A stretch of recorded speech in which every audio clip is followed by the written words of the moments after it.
You're tuning into Black and White Sports on YouTube. The no-holds-barred truth on sports. The main event starts. All right, Black and White Sports supporters. Well, let me shoot this video again because your boy's laptop rebooted and I forgot to load my mic back in. Guess what? Recorded the whole 12-minute video. Not a drip, drap, spark, nothing involving audio was involved in the making of said video, so it was scrapped. Here I am doing it again. Angel Reese. It seems that she said, F it, I'm done. I'm done with the Chicago Sky. I made a video yesterday afternoon. She had removed Chi-Town Barbie from her Instagram. Hell, Tyler Marsh thought she was going to play last night. Hey, evidently she even went through the shoot around. He made comments about her playing. And then, all of a sudden, that bad back showed up. That bad back just raised right on up and said, tapped out right there, and that's a wrap. You threw your teammates under the bus, and then you got mad, and you decided to tap out on the team. Interesting. That's one way of doing it, I guess. Allegedly. Angel Reese has refused to play for Chicago since her suspension. She sat out the last two games despite being, quote, expected to play. So the team thought she was going to play. You know, with Angel, obviously the hope was for her to play last game, and you know she reported that the back pain, and so I think coming into today, she went through shoot around again today, and it was fine. So we're hoping to get her on the floor today, but the approach today was everyone was business as usual, ready to go. You know, with Angel. The expectation is for Reese to play tonight. And then underdog WNBA dropped the Angel Reese back, ruled out Tuesday. She has officially tapped the bleep out on this squad. I say it's a wrap. Question is, what teams are going to want her? I mean, honestly, I do think there's a world where she might end up in Dallas. Oh, I might have to go watch a Dallas Wings game. No, I don't. I tell you what would be really interesting about that. Paige Beckers and Angel Reese together. Can y'all still not sell out a 10,000-seat arena? Question mark. With all the supposed needle moving those two do? Just wondering. I think that would be interesting because we know Chicago don't sell out every night. So much for that. So, WNBA legend Angel McCoughtry, she has come out, made some comments during a podcast, because everybody's got one, about Angel Reese clobbering her teammates publicly, drowning her teammates. Now, if that name sounds familiar, well, number one, she's a WNBA legend. Number two, she was the player that advocated last year and tried to come out of retirement. She sent a message to the Indiana Fever after Caitlin Clark was getting the crap kicked out of her last year by all the haters. Angel McCoughtry tried to come out of retirement and said, I will play the enforcer on the Indiana Fever role if they will sign me.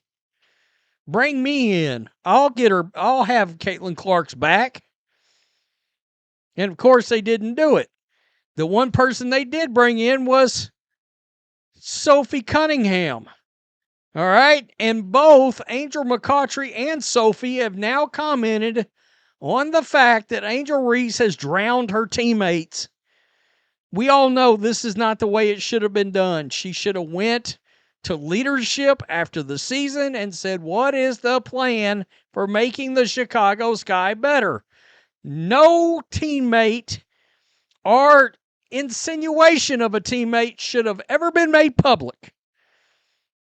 At least that's what responsible athletes do, is they don't publicly drown their teammates, and they certainly don't do it to players like Courtney Vandersloot, of which Angel Reese could not hold her jock if there was one to hold. One's a legend. The other one is in her second year out of LSU and still can't hit layups. I mean, honestly, the inability to understand that and realize where your place is at is sort of frightening. But look, I blame her people, in part her agents, lack of PR team. They bear some responsibility for not having the nuts to stand up to Angel and say, "Shut the bleep up. You're killing your reputation and your career. You're killing it." Because who's going to want to, I mean, if she goes to another team, guess what? She's going to drown that team too. Smart people understand that. Angel, the other Angel.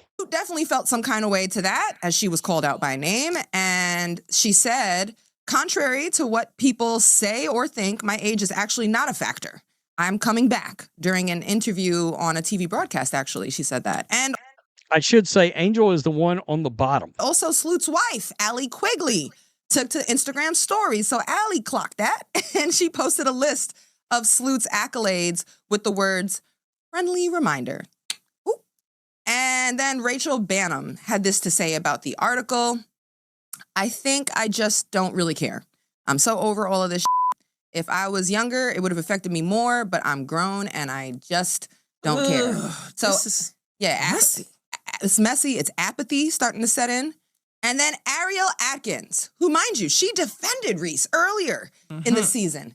She told the Sun-Times, ownership handled it as they see fit. They have full support from our team. And this is in response to Angel's punishment. So full support for the punishment ownership gave Angel. Mind you, this is coming from Ariel Atkins, the one who, when it was like peak hate on Angel Reese season at the top of the season where she started out poorly, self-admittedly, was like a bad start for her. Literally national pundits coming in to throw tomatoes. And Ariel Atkins on the podium publicly stepped up and had her back. And now you're seeing her here saying ownership has the support of our team. All right, that's everything, Angel. You're caught up. Oh my gosh. What is your reaction? Okay. I'm the other Angel from Baltimore, just like Angel Reese. We went to the same high school, so I've known Angel since 8th grade. Roz, what's the saying? It's not how we say, it's how we deliver it. How we deliver it. Angel, this is coming from Big Sis. Have you ever had a losing season, Roz? Of course. Me, Diana, Sue, Simone, Tamika, I can go to the line. Maya Moore, we've all had losing seasons before. That is what happens. You have to be patient. I was in Atlanta. There was a young team called Las Vegas Aces. I'm dapping the fives. There's this young kid called Asia Wilson. She's crying because they did not make the playoffs. We have a good team. We're making the playoffs. I said to her, be patient. It's coming. Is the rest history? So we all have to go through those steps sometimes. But here's the main thing. You're not the only one having a bad season. Your teammates are having a bad season too. But here's the difference. Is your teammates, they don't have $1 million deals, endorsement deals. They don't have Shaq advocating for them, right? So even though they're having a losing season, one of your teammates might not even see $50,000, $100,000 in their bank account. So you have to take the good with the bad and know that even though you're having a losing season, it's how you say it, but you're so blessed. You have everything in front of you. So as a leader, what you do, you go to the front office at the end, you go see your GMs. Hey, what can we do? Who can we bring in? What vets can we bring in? You know, Courtney's coming back. That's how you do it, Angel. You go to leadership behind the scenes. You don't have to bring up players' names. What is the plan to make the team better in the future? Easy. Now, a lot of players do that, but they don't publicly drown their teammates, especially when you're a player that's accomplished no more than Angel has. Sophie Cunningham weighing in on the exact same thing. Great quote. We have to get good players. We have to get great players. That's a non-negotiable for me, which is why the team gave her the little... How about the cringe face from Sophie? Tough love. I'll let you go first here. Not great. No, that's not great. And like, I get when you're losing and it's been a frustrating season, like everyone is feeling those emotions. And when I say everyone, like, it's not just her. Like, I'm sure her teammates feel it, her coaches feel it, the organization, the fans, like literally everyone feels that. And there's some things that there's just some things that you just can't say. And I think one of my biggest things is I'm a very team first person. Like, I always put the team before my feelings. And I think that should be a standard. And so you got to protect your locker room. And so you just can't be saying everything you're feeling, because that just is not a good look. And then your teammates feel a certain way, and that causes division in the locker room. So it's just protect your locker room at all costs. And protect your locker room at all costs, because they're all losing. And they already feel like, okay, it's us against everybody else, except Angel literally made herself everybody else. Now it's your teammates against everybody, including you. And you're on the team. You're responsible. You're complicit in the team sucking ass. It's partly your fault, too. Make no mistake. Oh, yeah, and she's right. I mean, Angel McCoughtry's right. You're making all this money. I mean, you keep it in perspective. At least you're making a lot worse than making $75,000 a year, $100,000 a year. You're making $3 or $4 million because McDonald's and Reebok, for whatever reason, gave you huge endorsement deals. It's crazy. And mark my words, I'm calling it today. If she doesn't retire, if she doesn't quit completely, Angel's going to go to the next team and she'll burn it down too. She'll burn it down too. Or the team will get fed up with her before she has a chance to burn it down, and they'll be trying to ship her somewhere else.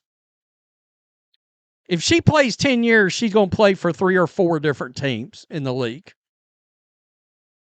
That's just all there is to it. If she doesn't drag up. Angel's like, yeah, you protect your locker. Yeah, it should be a fraternity. You know? A group of folks all together working towards the same goal. Don't take yourself out of this group. You suck as much as the rest of us. This whole team sucks. Yeah. You against the world. Battle cry shit. No, she doesn't get that. You know, she doesn't get that. Haley Van Lith left LSU to go to TCU to get away from that bullshit. Tell me what you think. Peace. I'm out. Till next time. Thanks for watching the show. Be sure to like, comment, and subscribe. Be sure to tune in next time on Black and White Sports.